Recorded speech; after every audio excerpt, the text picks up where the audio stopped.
In this video, I present you Dino Tracker. Dino Tracker is one fascinating project. Let me play this video on the screen from their project page and then we will talk about it.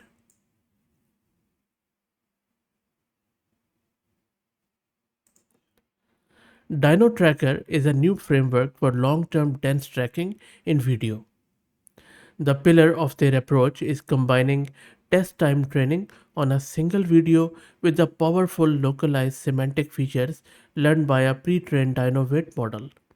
Specifically, their framework is simultaneously adopting Dino's features to fit to the motion observations of the test video while training a tracker that directly leverages the refined feature. Let me show you another example. This example video from their page also shows you the same sort of semantic features. The entire framework is trained end to end using a combination of self supervised losses and regularization that allows them to retain and benefit from Dino's semantic prior. Extensive evaluation demonstrates that their method achieves state of the art results on known benchmarks. Dino's tracker significantly outperforms self supervised methods and is competitive with the state of the art supervised trackers while outperforming them in challenging cases of tracking under long term occlusions. Let's have a look at another example. And you can see the same thing happening in this tracker too. How good this looks. So Dino Tracker is providing long-range dense trajectories, past repeating occlusions and during challenging object deformations.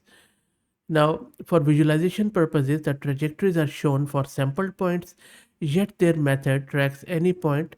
Their test time training framework leverages a pre-trained Dynavit model and optimizes its internal features for tracking in a single video.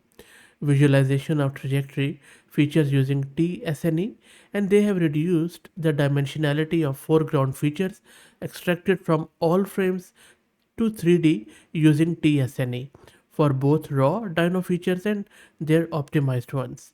Features sampled along ground truth trajectories are marked in color, where each color indicates a different trajectory.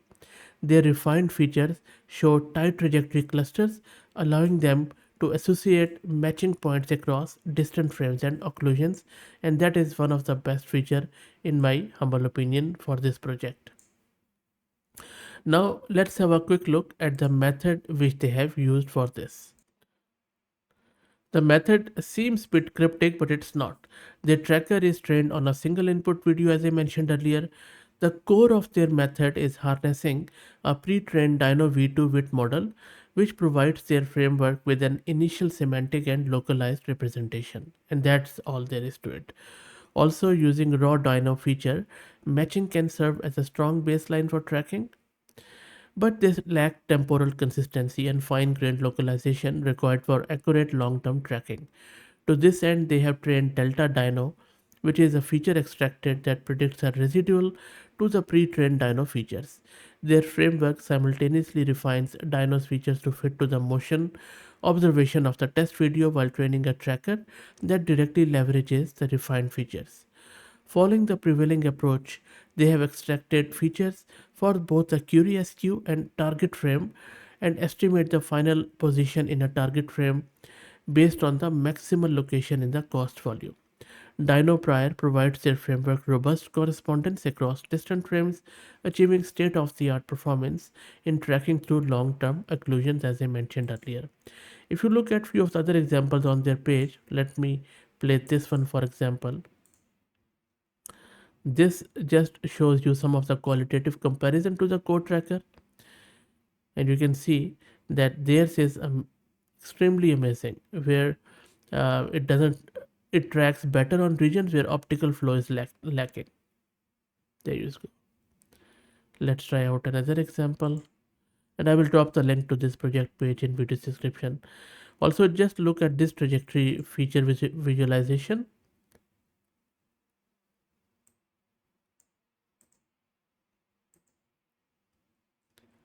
And then let me play out this one. This really looks cool, both of them.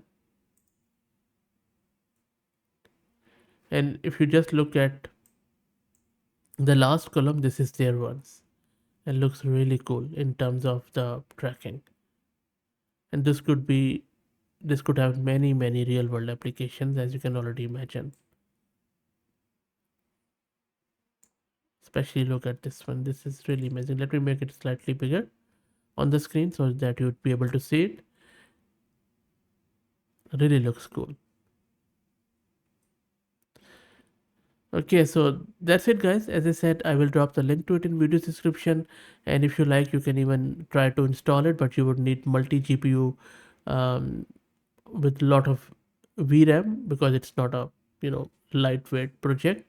I don't have it, otherwise I could have tried it out. But anyway, if you do have that sort of rig, try it out, let me know how you go. But other than that, seems quite interesting.